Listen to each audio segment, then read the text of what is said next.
कार्यक्रम जनचासोको साथमा वायानेट, अब सबै कनेक्टेड। गरिमा विकास बैंक लिमिटेड, स्वच्छन्द निर्माण सेवा प्रणाली, class A engineers and builders.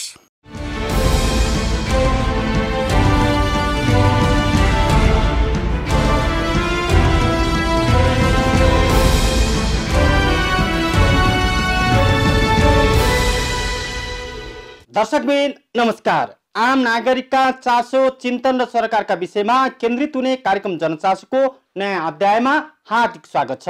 म प्रद्युम्न भट्टराई। आजको श्रृङ्खलामा जलवायु परिवर्तन तथा मानवीय दोहनका कारण सङ्कटमा पर्दै गएको चुरे क्षेत्र अन्तर्गत नदी प्रणाली व्यवस्थितका लागि सञ्चालित चुरे उत्थानशील आयोजनाका बारेमा तयार पारिएको एक रिपोर्ट र नेपालमा पछिल्लो समय फस्टाउँदो अवस्थामा रहेको अनलाइन बिजनेस र अहिलेको अवस्था र चुनौती समितिको सामग्री लिएर आएका छौं। दर्शकबिन, पूर्वी इलामदेखि पश्चिम कञ्चनपुरसम्म फैलिएको चुरे क्षेत्र संरक्षणका लागि सरकारले राष्ट्रिय गौरवका आयोजना अघि सारेको छ। त्यससँगै विभिन्न अन्तर्राष्ट्रिय निकायको सहयोगमा पनि कार्यक्रम सञ्चालित छन्। त्यसमध्येको एक महत्त्वपूर्ण कार्यक्रम हो चुरे उत्थानशील आयोजना। अब हेरौँ यसै सम्बन्धी तयार पारिएको यो रिपोर्ट। चुरे उत्थानशील आयोजना हिमाल उत्पत्तिको क्रममा नदीजन्य पदार्थहरू थुप्रिएर बनेको कान्छो पहाड मानिन्छ चुरे श्रृङ्खला। पश्चिममा पाकिस्तानको इन्डस नदीदेखि पूर्वमा भारतको ब्रह्मपुत्र नदीसम्म फैलिएको चुरे श्रृङ्खला शिवालिकको नामबाट समेत परिचित छ। पूर्वी इलामदेखि पश्चिम कञ्चनपुरसम्म 36 जिल्लामा फैलिएको चुरे क्षेत्र मानवीय कारणले सङ्कटमा पर्न थालेपछि संरक्षणका लागि विभिन्न कार्यक्रम सञ्चालित छन्। सरकारले राष्ट्रिय गौरवको आयोजनाका रूपमा राष्ट्रपति चुरे संरक्षण कार्यक्रम सञ्चालन गरिरहँदा अन्तर्राष्ट्रिय दात्री निकायको पहलमा पनि विभिन्न कार्यक्रम सञ्चालित छन्। त्यसै मध्येको एक महत्त्वपूर्ण आयोजना हो चुरे उत्थानशील आयोजना। जलवायु परिवर्तनका कारण सङ्कटापन्न जैविक विविधता क्षेत्र तथा समुदाय पुनर्स्थापनाका लागि विश्वव्यापी कार्यक्रम सञ्चालन गरिरहेको हरित जलवायु कोष तथा विश्व खाद्य कृषि संगठनको सहयोगमा सञ्चालित यो कार्यक्रम नेपालमा पहिलो हो। विश्वव्यापी मुद्दाको रूपमा स्थापित जलवायु परिवर्तनको प्रभाव न्यूनीकरणका लागि चुरे क्षेत्रमा रहेका 36 नदी प्रणाली व्यवस्थित गर्न सन् 2020 मा सुरु भएको यो आयोजना सन् 2027 सम्म सञ्चालन हुनेछ। नेपालको चुरे क्षेत्र संवेदनशील क्षेत्र हो। समग्रमै पूर्वदेखि पश्चिमसम्म नै संवेदनशील क्षेत्र हो। त्यसमध्ये पनि यस आयोजनाको जुन चाहिँ कोष छ, कोष अनि त्यसको संरचनालाई मध्यनजर गरेर पूर्वी क्षेत्रको विशेष गरी चाहिँ सिन्धुलीदेखि पूर्व तल चाहिँ तराई क्षेत्रमा चाहिँ सर्लाही, माथिल्लो क्षेत्रमा चाहिँ सिन्धुली र सर्लाहीदेखि पूर्व इलामसम्मको 26 वटा नदी प्रणालीहरूलाई समेटेर योजना तयार गरेर 26 वटा नदी प्रणालीको वरिपरि, नदी प्रणाली भन्नाले विशेष गरी नदीको ती नदीहरूको उद्गम स्थलको क्षेत्रदेखि लिएर त्यसको चाहिँ पानी निष्कासन हुने जहाँसम्म चाहिँ तल्लो तराई क्षेत्र समेत, प्रभावित क्षेत्र समेतलाई समेटेर नदी प्रणालीहरूलाई आधार मानेर योजना तयार गर्ने गरी यो कार्यान्वयनको चरणमा, पूर्व तयारीको चरणमा छ। 11 जिल्लामा यो कार्यान्वयन हुन्छ। 3 वटा प्रदेशमा यो कार्यान्वयन हुन्छ। बागमती प्रदेशको सिन्धुली जिल्ला, प्रदेश नम्बर 1 को इलाम, झापा, मोरङ, सुनसरी र उदयपुर छ भने प्रदेश नम्बर 2 को सप्तरी, सिराहा, धनुषा, महोत्तरी र सर्लाही जिल्लामा यो चाहिँ सञ्चालन हुन गइरहेको छ। र यो आर्थिक वर्ष पहिलो आर्थिक वर्ष हो। पहिलो आर्थिक वर्षको चाहिँ पूर्व तयारीका क्रियाकलापहरू यो कार्यालय स्थापना गर्ने, आयोजना व्यवस्थापन इकाइ स्थापना गर्ने, जुन चाहिँ यो केन्द्रमा चाहिँ स्थापना भएको छ। स्थानीय तहमा चाहिँ समुदायसँग सम्बन्धित संस्थाहरू, सञ्जालहरू समेतको सहयोगमा र विशेष गरी प्रदेश, स्थानीय तह, समुदाय र केन्द्र भनेको सबैको संयुक्त प्रयासमा चाहिँ यो कार्यक्रम चाहिँ सञ्चालन हुन गइरहेको छ। डिजाइन चाहिँ त्यसरी भएको छ। महाभारत पर्वत श्रृङ्खलाबाट बग्ने नदीहरू चुरे क्षेत्र भई बग्ने हुँदा प्राकृतिक रूपमा समेत अत्यन्त संवेदनशील मानिने यस क्षेत्रमा सञ्चालित यस आयोजनालाई दिगो रणनीतिक आयोजनाको कार्यक्रमका रूपमा लिइएको छ। सिन्धुलीदेखि सर्लाही हुँदै पूर्वी इलामसम्मका 26 नदी प्रणाली व्यवस्थित गरिने यस आयोजना अन्तर्गत 3 वटा प्रदेशका 11 जिल्ला समेटिएका छन्। हाल संघीय सरकार हुँदै सम्बन्धित प्रदेश, जिल्ला तथा स्थानीय तहहरूसँगको समन्वयमा रणनीतिक योजना निर्माणको चरणमा काम भइरहेको छ।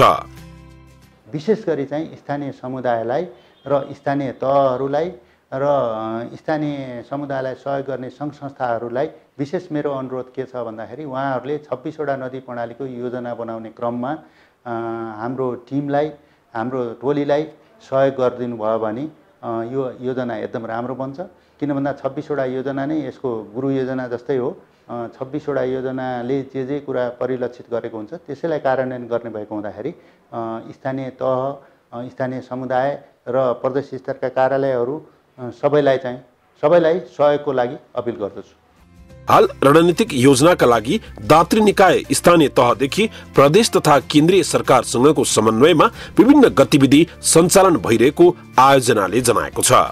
केन्द्रमा, प्रदेशमा, स्थानीय तहमा अनि त्यसपछि चाहिँ समुदाय तहमा पनि यो कार्यान्वयन हुने भएको हुनाले समन्वयको चाहिँ सबभन्दा ठुलो सवालहरू चाहिँ गर्ने गरिन्छ। त्यसको लागि चाहिँ केन्द्रमा चाहिँ वन तथा वातावरण मन्त्रालयको सचिव ज्यूको अध्यक्षतामा एउटा चाहिँ प्रोजेक्ट स्तरीय राष्ट्रिय आयोजना निर्देशक समिति रहेको छ।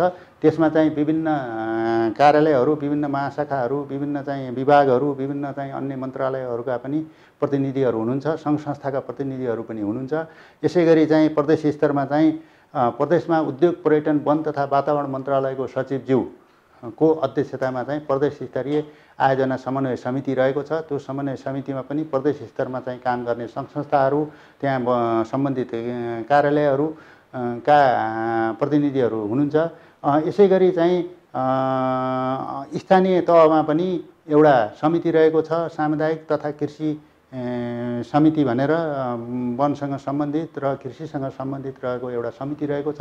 त्यो समितिले 26 वटा नदी प्रणालीहरूको योजना बनिसकेपछि त्यसको चाहिँ अनुमोदन गर्ने अथवा चाहिँ त्यसमा सुझावहरू दिने काम चाहिँ त्यो समितिले गर्दछ। र विशेष गरी त्यो 26 वटा नदी प्रणालीहरूको योजना बनाउने क्रममा स्थानीय तहहरू जुन चाहिँ नगरपालिका, गाउँपालिकाहरू छन्, महानगरपालिका, गाउँपालिका, उपमहानगरपालिका, सबै जुन पालिकाहरू पर्दछन् ती पालिकाहरू र सम्बन्धित वडाहरूका प्रतिनिधिहरू, उहाँहरूको चाहिँ योजना बनाउने विभिन्न निकायहरू छन्, इकाइहरू छन्, ती इकाइहरूसँग चाहिँ समन्वय गरेर संयुक्त रूपमा चाहिँ योजनाहरू तयार गर्ने र कसरी कार्यान्वयन गर्ने भन्ने मोडालिटी पनि त्यो 26 वटा नदी प्रणालीको योजना बनाउने गरी यो कार्यक्रम चाहिँ सञ्चालन हुन गइरहेको छ। चुरे क्षेत्रको माथिल्लो र तल्लो तटलाई व्यवस्थित गर्ने गरी काम भइरहेको यस आयोजनाबाट कार्बन उत्सर्जन नियन्त्रणमा महत्त्वपूर्ण उपलब्धि हासिल हुने अपेक्षा गरिएको छ। लक्षित क्षेत्रमा हटस्पट पहिचान गरी सञ्चालन गरिने विभिन्न कार्यक्रमबाट 2 लाख घर दूरीका 10 लाख मानिस प्रत्यक्ष र 22 लाख नागरिक अप्रत्यक्ष रूपमा लाभान्वित हुने आयोजनाको प्रक्षेपण छ।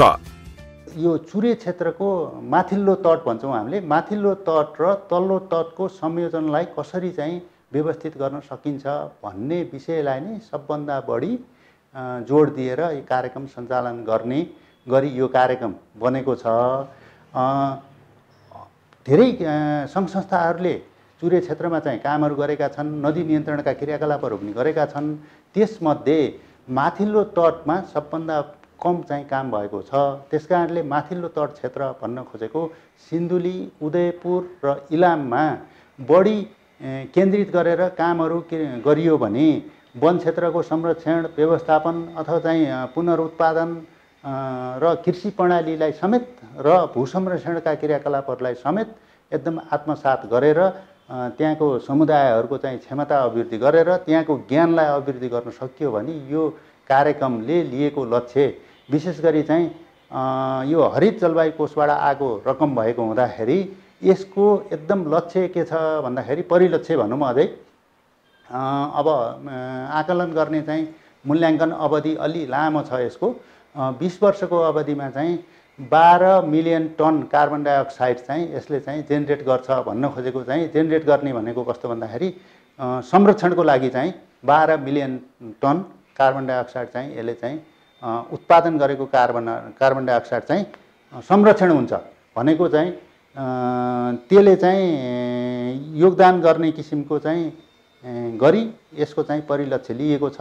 जुन चाहिँ कार्बन कन्जर्भेसन पनि भन्ने गरिन्छ, कार्बन कन्जर्भेसनको लागि चाहिँ यसले योगदान गर्नेछ। त्यसको सँगसँगै चाहिँ 2 लाख हेक्टर वन क्षेत्र पारिस्थितिकीय प्रणाली पुनर्स्थापना हुन्छ। यो 2 लाख हेक्टर पारिस्थितिकीय प्रणाली पुनर्स्थापना गर्दाखेरि गरिने क्रियाकलापहरू, भू संरक्षणका क्रियाकलापहरू, गल्छी संरक्षणका क्रियाकलापहरू, वृक्षारोपणका क्रियाकलापहरू, निजी वन संरक्षणका क्रियाकलापहरू, कृषक पाठशालाका क्रियाकलापहरू र जनचेतनाका क्रियाकलापहरू, यी सबैबाट 2 लाख घरधुरी लाभान्वित हुन्छन्। प्रत्यक्ष रूपमा 10 लाख जनसङ्ख्या लाभान्वित हुन्छ भने 32 लाख जनसङ्ख्या चाहिँ अप्रत्यक्ष रूपमा गरेर, प्रत्यक्ष र अप्रत्यक्ष गरेर 32 लाख जनसङ्ख्या चाहिँ लाभान्वित हुन्छ। यसबाट चाहिँ राष्ट्रलाई चाहिँ के भन्दाखेरि यसको चाहिँ फाइदा भनेको तल्लो तटमा बस्ने जुन समुदायहरू छन्, समुदायहरूको बाढी पहिरोमा अलिकति भए पनि कमी आउँछ। कमी आइसकेपछि उनीहरूको खेती प्रणाली चाहिँ सुधार हुन्छ। अनि वन क्षेत्रको उत्पादन पनि वृद्धि हुन्छ।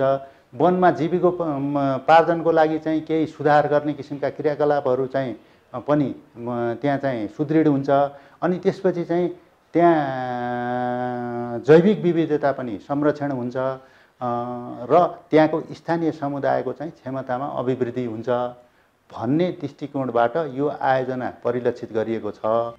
आयोजना अन्तर्गत समेटिएका 26 नदी प्रणाली व्यवस्थित गरिएपछि तटीय क्षेत्रमा बाढी पहिरो नियन्त्रण हुनेदेखि जैविक विविधता संरक्षण तथा स्थानीय बासिन्दाको जीवन स्तरमा उल्लेख्य सुधार हुने आयोजनाको भनाइ छ।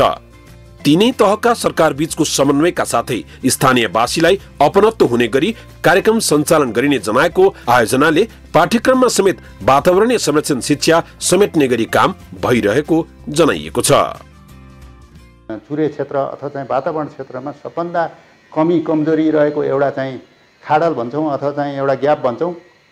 त्यो ग्याप भनेको के भन्दाखेरि एजुकेसन भनेको शिक्षामा चाहिँ अझै पनि धेरै वातावरणीय कुराहरू चाहिँ धेरै कमी कमजोरी छ। त्यसकारणले चाहिँ यसले विद्यालयहरू तहमा पाठ्यक्रमहरूमा केही सुधार गर्न सकिन्छ कि पाठ्यक्रमहरूमै समावेश गर्नुपर्ने हुन्छ कि भनेर त्यो पाठ्यक्रमहरूमा चाहिँ वातावरणीय क्षेत्रको, चुरे क्षेत्रको अथवा चाहिँ नदी प्रणालीहरू के हुन्, स्थानीय जीवन के हो, वन के हो, वन र जीवनलाई कसरी जोड्ने, वन संस्कृतिलाई कसरी जोड्ने, वन लैङ्गिक सवालहरू चाहिँ कसरी चाहिँ त्यसलाई जोड्ने, यी सबै क्षेत्रहरूलाई स्थानीय तहमा अब जनजीविकाको तहमा पनि कसरी चाहिँ संयोजन गर्न सकिन्छ भनेर जुन चेतना बढाउने कुराहरू छ, ज्ञानको व्यवस्थापन गर्ने कुराहरू छ, त्यसलाई पनि सुदृढ गर्नलाई चाहिँ चुरे ज्ञान केन्द्र भनेर योभन्दा अगाडि राष्ट्रपति चुरे तराई मधेस संरक्षण समिति मार्फत पनि चुरे ज्ञान केन्द्रको अवधारणा अगाडि बढेको छ।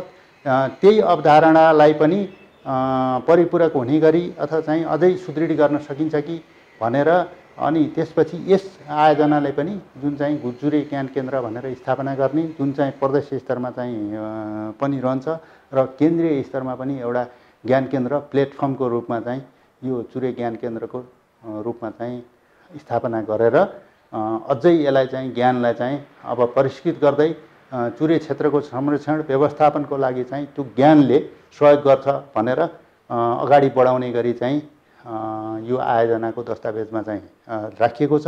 त्यसै अनुरूप चाहिँ हाम्रो प्राविधिकहरू अनि हाम्रो टिमले यो चाहिँ विशेष गरी चाहिँ आगामी वर्ष चाहिँ धेरै कुराहरू चाहिँ यो भनौँ न मेन स्ट्रिमिङ हुने गरी चाहिँ कार्यक्रमहरू चाहिँ सञ्चालन हुने रहेको छ। विकास सम्बन्धी पहिलो अनलाइन खबर पत्रिका विकास खबर, समृद्धिको आधार विकास खबर। भायानेटले ल्यायो भयंकर अफर, मात्र रु 800 मा मनोरञ्जन निरन्तर। अब भायानेटको वार्षिक ग्राहक बनी पाउनुहोस् 20 MBPS इन्टरनेट र 175 भन्दा बढी च्यानल भएको भाया टिभी कम्बो प्लान प्रति महिना मात्र रु 800 मा। भायानेट भयंकर अफर, रु 800 मा मनोरञ्जन निरन्तर। भायानेट, अब सबै कनेक्टेड। विकास सम्बन्धी पहिलो अनलाइन खबर पत्रिका विकास खबर, समृद्धिको आधार विकास खबर। कार्यक्रम जनचासोको साथमा वायानेट, अब सबै कनेक्टेड। गरिमा विकास बैंक लिमिटेड, स्वच्छन्द निर्माण सेवा प्रणाली, class A engineers and builders. कालो बादलमा पनि चाँदीको घेरा हुन्छ भने चाहिँ जुनसुकै अप्ठ्यारो र जटिल परिस्थितिका बीच पनि सम्भावना जीवित रहन्छ। कोभिड महामारीले नेपाल मात्र नभई विश्वकै जनजीवन तहस नहस बनायो। यो क्रम अझ रोकिएको छैन। नेपालमा त झन् डरलाग्दो अवस्था सिर्जना भएको छ। यो समयमा महामारीले सबैतिर धराशायी बनाइरहँदा अनलाइनमा आधारित व्यवसाय भने निकै फस्टाएको छ। मानिस बन्दाबन्दी भएको बेला फस्टाएको अनलाइन बिजनेस थप परिष्कृत र परिमार्जित बन्दैछ। अब हेरौँ यो रिपोर्ट। नेपालमा पछिल्लो समय अनलाइन व्यापार फस्टाउँदो रूपमा अगाडि बढिरहेको छ।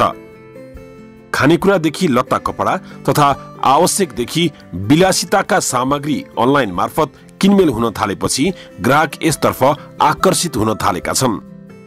अनलाइन डेलिभरीसँगै पैसा तिर्नका लागि समेत विभिन्न विकल्पको छनौट हुँदा युवादेखि पाको उमेरका व्यक्तिहरूको समेत यसतर्फ क्रेज बढ्न थालेको छ।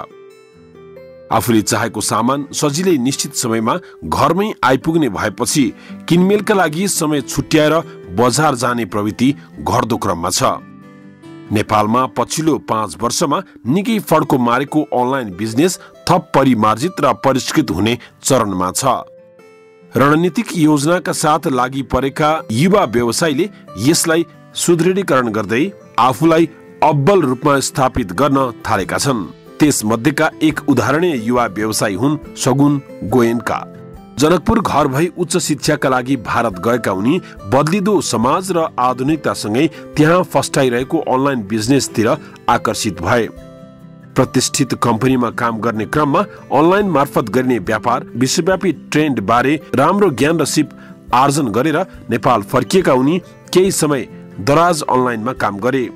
भर्खर सुरु भएको दराज अनलाइनले नेपालको बजार सम्भावना र वस्तुस्थिति बुझ्न सघाउ पुर्यायो। अनि त्यसपछि आफ्नै कम्पनी सुरु गरेका उनी अहिले देश विदेशसम्म ग्राहकलाई सामान पुर्याइरहेका छन्। मैले चाहिँ खासमा 2015 सालमा चाहिँ नेपाल आउँदाखेरि चाहिँ भनौँ न 15-16 मै मैले चाहिँ एउटा केही स्टार्टअप गरौँ, केही अन्टरप्रेनरसिपतिर लागौँ भन्ने चाहिँ एउटा सोच चाहिँ थियो। र त्यसमा पनि नयाँ प्रविधिको विकास सँगसँगै चाहिँ अनलाइन मार्फत चाहिँ तपाईँको वस्तु र सेवा खरिद बेचको चलन चाहिँ बढ्दै थियो। र त्यति बेला चाहिँ इन्डियामा पनि म काम गर्दाखेरि चाहिँ फ्लिपकार्ट र एमाजोन नामको कम्पनीहरू आएको थियो र उनीहरूले गरेको इम्प्याक्ट चाहिँ मलाई एकदम को चाहिँ एउटा मलाई चाहिँ राम्ररी चाहिँ उनीहरूले चाहिँ इन्सपायर नै गरेको थियो। र आफू पनि त्यही क्षेत्रमा केही गरौँ कि भनेर चाहिँ मेरो सोच थियो। र एकैपल्ट त्यही बेला चाहिँ मलाई चाहिँ यो दराज भन्ने कम्पनीमा चाहिँ मलाई अफर आएको थियो काम गर्नलाई। र यहाँ आएपछि चाहिँ मैले नेपालकै परिवेशमा मैले दराजमा काम गरेँ। र त्यहाँ काम गर्दा चाहिँ मैले के पाएँ भने नेपालको चाहिँ अनलाइन क्षेत्रको चाहिँ अहिले धेरै पोटेन्सियल छ जस्तो चाहिँ मलाई लाग्यो।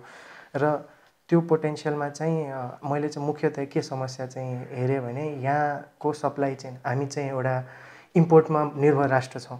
हामी चाहिँ नेपालको चाहिँ इम्पोर्टको चाहिँ अलमोस्ट 95% भनौँ न 95% अफ जिडिपी कन्जम्सन तपाईँको चाहिँ कि त इन्डिया कि त चाइना र अन्य देशहरूबाट आयात गर्ने चाहिँ सिस्टम मैले देखेँ। र त्यसमा चाहिँ मैले चाहिँ कन्सिस्टेन्सी हेरिनँ। सप्लाई चेनमा चाहिँ आज हुने भोलि नहुने, राम्रो क्वालिटीको नहुने, राम्रो प्राइसमा नहुने, अरू देशभन्दा 2-3 टाइम्स यहाँ महँगो प्राइसमा हुने, त्यो चाहिँ मैले एउटा ठुलो ग्याप नै हेरेँ। किनभने दराजमा हामी काम गर्दाखेरि चाहिँ we were working with local seller. हामी चाहिँ यहीँ न्यू रोड, महाबौद्ध र काठमाडौँ वरिपरिका व्यापारीहरूसँगै काम गरेका थियौँ। र उनीहरूसँग काम गर्दाखेरि चाहिँ हाम्रो एउटा रियल टाइममा चाहिँ फेस गरेको इस्यु नै थियो। र त्यस पश्चात चाहिँ अब यो प्रब्लमलाई सल्भ गर्नु पऱ्यो।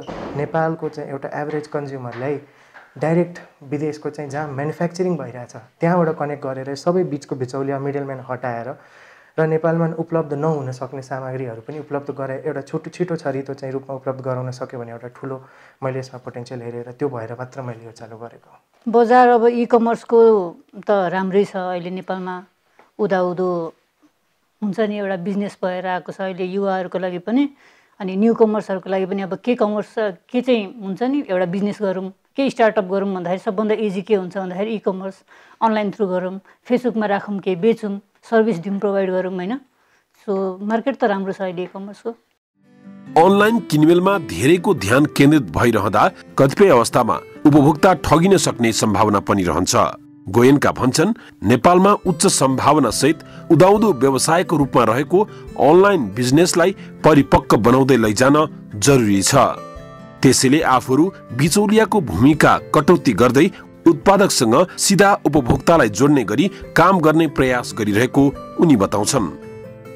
हामी इन्स्योर गर्छौँ हामी जुन पनि सामान किन्दाखेरि जुन देशमा त्यो बनिरहेछ र सबभन्दा हाइएस्ट लेभलबाट हामी चाहिँ किनेर ल्याउँछौँ सो द्याट त्यो हामीले लो कस्टमा आओस्। यदि कुनै सामान चाइनाले सामान बनाएर विश्वमा चाहिँ बेचिरहेको हुन्छ र अरू देशहरूले चाहिँ त्यही सामान बेच्छ, एउटा सानो इक्जाम्पल दिँदा एउटा प्लास्टिकको खेलौना चाहिँ चाइनामा उत्पादन भएको होला तर इन्डियामा बिकिरहेको होला। अब त्यो खेलौना यदि हामी इन्डियाबाट चाहिँ नेपाल लिएर आउँछ भने पक्कै पनि त्यो महँगो हुन्छ, किनभने इन्डियाको जिएसटी जोडेको हुन्छ, इन्डियाबाट इम्पोर्ट गर्ने खर्च जोडेको हुन्छ, इन्डियाको राजस्व र भन्सार जोडेको हुन्छ र इन्डियाबाट नेपाल ल्याउँदासम्म फेरि त्यसमा तपाईँको भाडा राजस्व खर्च र अन्य धेरै खर्चहरू जोडिन जान्छन्। त्यो भएर त्यो सामान निकै महँगो हुन्छ। त्यो सामानलाई चाहिँ यहाँ राम्रो कस्टमा पुर्याउनको लागि हामी के इन्स्योर गर्छौँ भने यदि त्यो प्रडक्टको कन्ट्री अफ ओरिजिन यदि चाइना नै छ भने हामी त्यो चाइनैबाट प्रोक्योर गर्नु पर्यो। कुनै ब्रान्ड छ जुन अमेरिकाको ब्रान्ड छ त्यो सबभन्दा कस्ट अमेरिकाको एउटा स्टेथोस्कोपको इक्जाम्पल लिनुहोस्, लिटपेन भन्ने एउटा स्टेथोस्कोप छ, त्यसको चाहिँ म्यानुफ्याक्चर जहाँसुकै होस् तर त्यो यदि युएसकै ब्रान्ड छ र युएसमै सबभन्दा सस्तो रेटमा अभाइलेबल छ भने त्यसलाई युएसबाटै लिएर आउँदा चाहिँ यहाँको कस्टमरले चाहिँ सबभन्दा राम्रो रेट पाउँछ। सो हामी चाहिँ सामान ल्याउँदाखेरि यो चाहिँ इन्स्योर गर्छौँ। कुनै कस्टमरले चाहिँ यताउतिबाट पनि भन्छ भने हामी भन्छौँ यो सामान यो देशमा यतिमा पाइरहेछ, तपाईँ महँगो नलिनुहोस्, यहीँबाट लिनुहोस्, हामी मगाएर दिन्छौँ। सो त्यो भएर त्यो गरेर पनि हामी कस्टमरलाई चाहिँ एउटा राम्रो उचित मूल्यमा सामान चाहिँ ल्याउने प्रयास गर्छौँ र यो सबै कुराहरू कस्टमरलाई थाहा भएको चाहिँ केस नहुन पनि सक्छ।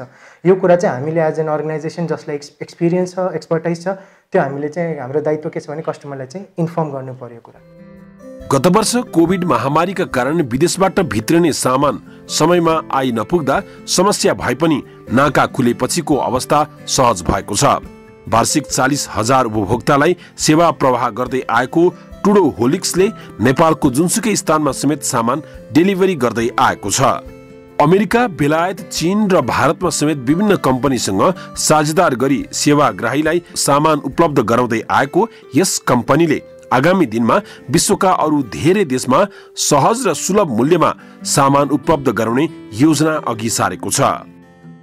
इन्डिया, चाइना र युएस यो तीनवटा चाहिँ मेजर प्रोडक्सन हबहरू हुन्। जस्ट हाम्रो कन्ट्रीको लागि होइन, ओभरअल ग्लोबली भनौँ न विश्व अर्थतन्त्रको लागि चाहिँ मेजर प्रोडक्सन सामान यही बनिरहेको हुन्छ। त्यही पनि हाम्रो भविष्यमा प्लान छ कि हामी दुबई र थाइल्यान्ड जस्ता देशहरूबाट पनि सामान चाहिँ जोड्ने चाहिँ हामी गर्न सक्छौँ, जुन हाम्रो प्लानमा छ।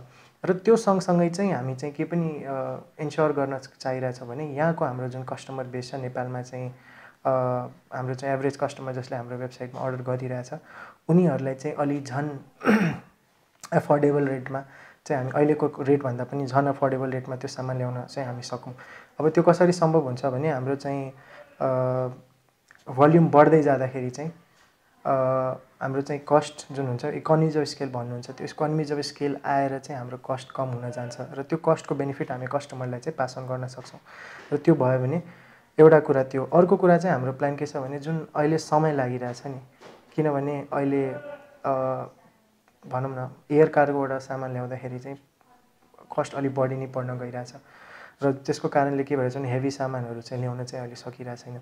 त्यसमा पनि इकोनोमिज अफ स्केलले चाहिँ राम्रो रोल प्ले गर्छ। त्यो भयो भने हामी एयर कार्गोलाई चाहिँ राम्ररी एफोर्ड गर्न सक्छौँ र नेपालमा चाहिँ अलि एयर कार्गो चाहिँ अलि अफोर्डेबल हुँदै जाँदाखेरि चाहिँ हाम्रो भोल्युम बढ्दै जाँदाखेरि चाहिँ त्यो सामानहरू जुन अहिले कस्टमरलाई कुर्नु परिरहेछ त्यसमा पनि कस्टमरलाई कम कुर्नु पर्यो। सो स्पिड, स्केल होइन अनि कस्ट, यो तीनवटा कुरा चाहिँ स्पिडलाई बढाउने, कस्टलाई घटाउने चाहिँ हाम्रो यो मेन लक्ष्य हो र यो कस्टमरहरूकै समर्थन र उहाँको साथले नै हुनेछ। र मलाई भन्नुपर्दा खुसी लाग्छ कि हाम्रो 49.8% चाहिँ रिपर्चेज रेट छ। त्यसको मतलब 100 जनामा 49.8 जना चाहिँ हाम्रो वेबसाइटमा एकचोटि अर्डर गरेपछि फर्किनुहुन्छ। सो त्यो चाहिँ एउटा ओभरअल इन्डस्ट्रीको हेर्ने हो भने 25 देखि 26-27% चाहिँ हाराहारी इन्डस्ट्री एभरेज छ।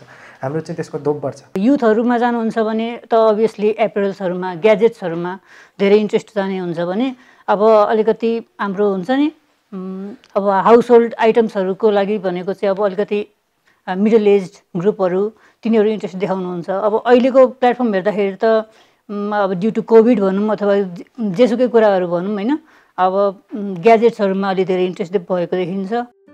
पहिल्याउँदै जाने हो भने हरेक चुनौतीका बीचमा थुप्रै अवसर समेत लुकेर रहेका हुन्छन्। यही सिद्धान्तलाई आत्मसात गरेका गोयन्कालाई कोभिड महामारीको समय ठूलो अवसर बन्यो। लकडाउन तथा संक्रमणका कारण बजार पुग्न नसक्नेहरूलाई यस कम्पनीले ठूलो गुण लगायो। चुनौतीका बीचमा सिर्जना भएको अवसरले कम्पनीलाई अगाडि बढाउन थुप्रै पाठ समेत सिकाएको छ। हाम्रो चाहिँ दुई प्रकारको मुख्य बिजनेस लाइन छ। पहिलो चाहिँ हामी जुन आफै अफर गर्छौँ कस्टमरलाई आफ्नो वेबसाइटमा, र अर्को कस्टमरलाई नै चाहिएको सामान हैन। जस्तै हामी चाहिँ इन्डियामा एमाजोन, फ्लिपकार्ट, मिन्त्रा र अरू अन्य मेजर वेबसाइट, युकेमा चाहिँ तपाईँको वालमार्ट छ, एमाजोन छ हैन, र तपाईँको चाइनामा अलिबाबा छ, अली एक्सप्रेस छ, त्यहाँका लोकल वेबसाइट, र युकेमा पनि सिमिलरली। यो चारवटै देशको प्रमुख सबै अनलाइन वेबसाइटबाट चाहिँ हामीसँग कस्टमरले ल्याउन फेसिलिटेट गर्छौँ, अपार्ट फ्रम हाम्रो आफ्नो वेबसाइटमा लिस्ट भएको प्रोडक्टहरू। सो हामी चाहिँ कुनै कस्टमरलाई बाइन्ड गर्दैनौँ अन्टिल अनलेस त्यो सामान लिगली इम्पोर्ट गर्न मिल्छ नेपालमा हैन। त्यो सामान चाहिँ इम्पोर्ट गर्न लायक छ, त्यसको सेप साइज हैन फिजिबल छ भने त्यति बेलासम्म चाहिँ हामी कुनै रेस्ट्रिक्सन राख्दैनौँ कस्टमरको अगाडि। यदि कस्टमरलाई नै अप्सन छ कि मलाई यही चाहियो भनेर भन्नुहुन्छ भने हामी त्यो इम्पोर्ट केही रेस्ट्रिक्सन छैन। तर यदि हाम्रो वेबसाइटको बारेमा कुरा गर्नुहुन्छ भने हामी वेबसाइटमा चाहिँ प्राइमरीली चाहिँ भनौँ न मासेसको लागि अथवा हाम्रो चाहिँ एभरेज एउटा नेपाली कन्ज्युमरको लागि चाहिँ उनीहरूले खोजेको र रोजेको सामानहरू चाहिँ इन्स्योर गर्छ सबै होस्। त्यसमा तपाईँको अप्यारल पनि होला, एप्यारलमा तपाईँको जुत्ता, लत्ता, कपडा होला, घडी होला, चस्मा होला, बेल्ट होला, फ्यासन सम्बन्धित सामानहरू, ग्याजेट्सहरू सबै होला, घरमा युज हुने होम एन्ड एसेसरिजहरू होला, अर्गनाइजरहरू होला, किचनमा यताउति युज गर्ने सामानहरू होला, बच्चाहरूको चाहिँ कलेक्सन छ, किड्स कलेक्सन, जसमा चाहिँ सानो टडलरदेखि लिएर हैन तपाईँको 14, 15, 16 वर्षसम्मको बच्चाहरूको चाहिँ पुरै कलेक्सनहरू छ, मदर एन्ड बेबी कलेक्सन छ, र सँगसँगै चाहिँ तपाईँको भनौँ न होम एन्ड एसेसरिजको पनि हाम्रो कलेक्सन छ जुन हाम्रो घरमा युज हुने सामानहरू। सो प्रायः जसो चाहिँ एउटा एभरेज हाउस होल्डले रोजेको सामानहरू चाहिँ हामी राख्छौँ। हाम्रो लिस्टिङ गर्दाखेरि चाहिँ हामी के मेक स्योर गर्छौँ भने त्यो सामान कि त यत्रो एट्र्याक्टिभ होस् अथवा एउटा युनिक होस् जुन यहाँ मार्केटमा नपाओस्, अथवा मार्केटमै पाउने सामान छ भने त्यो मार्केटभन्दा एकदम सस्तो रेटमा होस्, किनभने हामी डाइरेक्ट म्यानुफ्याक्चररबाट लिएर आइरहेको छौँ नि, अनि त्यो फाइदा होस् कस्टमरलाई भने। सो अल्टिमेटली हामी चाहिँ कस्टमरलाई एन्ड अफ द डे उसले किनेर चाहिँ एउटा राम्रो एक्सपिरियन्स होस् कस्टमरलाई चाहिँ, त्यो चाहिँ हामी इन्स्योर गर्छौँ। मुलुकमा राजनीतिक अस्थिरता, बेरोजगारीको अव्यवस्था मात्रै देख्नेहरूका भिडमा उनी नेपालमा सम्भावना नै सम्भावना देख्छन्। उनलाई लाग्छ युवा शक्तिको सही ठाउँ उपयोग हुने हो भने विकास र समृद्धिका लागि कुनै सरकारको नारा सुनिरहनु पर्दैन। हाम्रो देश चाहिँ एउटा सुनको खान हो र हामी आफ्नै मेहनत र परिश्रमबाट चाहिँ यो देशलाई चाहिँ समृद्धितर्फ लग्न सक्छौँ। अर्काले चाहिँ लगिदिनु पर्दैन हाम्रो लागि, हामी स्वयं आफूलाई चाहिँ, र हामी सँगसँगै चाहिँ कयौँलाई चाहिँ योबाट लग्न सक्छौँ। र अरू चाहिँ अब जहाँसम्म रोजगारको कुरा आउँछ, हामी अरूकोसँग रोजगार लिँदा पनि म चाहिँ मेरै एजको अथवा म सँगसँगै भएका चाहिँ युवाहरूलाई चाहिँ के भन्न चाहन्छु भने उहाँहरू चाहिँ केही क्रिएटिभिटी अथवा कुनै हार्डवर्क र डिटर्मिनेसनले चाहिँ यहाँ कुनै पनि नयाँ कुरा गर्न सक्नुहुन्छ र गर्न चाहनुहुन्छ भने, किनभने धेरै कुराहरू अनएक्सप्लोर्ड छ हाम्रो देशमा र त्यसको लागि धेरै टाढा जानु पर्दैन। आजकल मोबाइलमा बसेर तपाईँ कुन देशमा के भइरहेछ, के नयाँ प्रविधि, के नयाँ टेक्नोलोजी अथवा के नयाँ प्र्याक्टिसमा छ त्यो तपाईँ यहाँबाट हेर्न सक्नुहुन्छ। र कुनै पनि एउटा प्रब्लम सल्भ गर्नुहोस्, म चाहिँ यही भन्छु यहाँको युवालाई, कुनै पनि एउटा नेपालमा एक्जिस्टिङ एउटा प्रब्लम सल्भ गर्नुहोस् र त्यो प्रब्लम सल्भ यदि गर्नुभयो भने हजुर आफै पनि र आफू सँगसँगै आफ्नो समाज, आफ्नो कम्युनिटी र आफ्नो छेउछाउका भनौँ पुरै देशलाई नै हाम्रो चाहिँ समृद्धितर्फ लग्न सक्छ। अवसर छोप्न जान्नेहरूका लागि नेपाल सम्भावनाको खानी हो। वैदेशिक रोजगारका लागि दिनौं हजारौं युवा विदेशी रहेको अवस्थामा गोयन्का एक उदाहरणीय व्यक्ति हुन्। सम्भावना खोज्न जान्यो भने विदेशी नै त्यो युवा शक्तिले नेपालको अवस्था सुदृढ गर्न ठूलो भूमिका खेल्न सक्छ। छोटो समयमा नै अनलाइन व्यापारको क्षेत्रमा पायोनियर बनेका गोयन्का र उनको समूह धेरैका लागि अनुकरणीय पात्र समेत हुन्।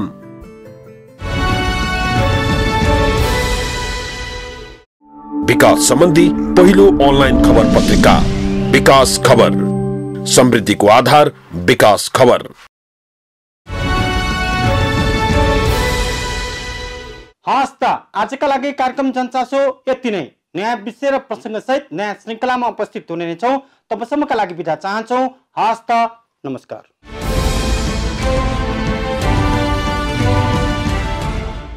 कार्यक्रम जनचासोको साथमा वायानेट, अब सबै कनेक्टेड। गरिमा विकास बैंक लिमिटेड, स्वच्छन्द निर्माण सेवा प्रणाली, class A engineers and builders.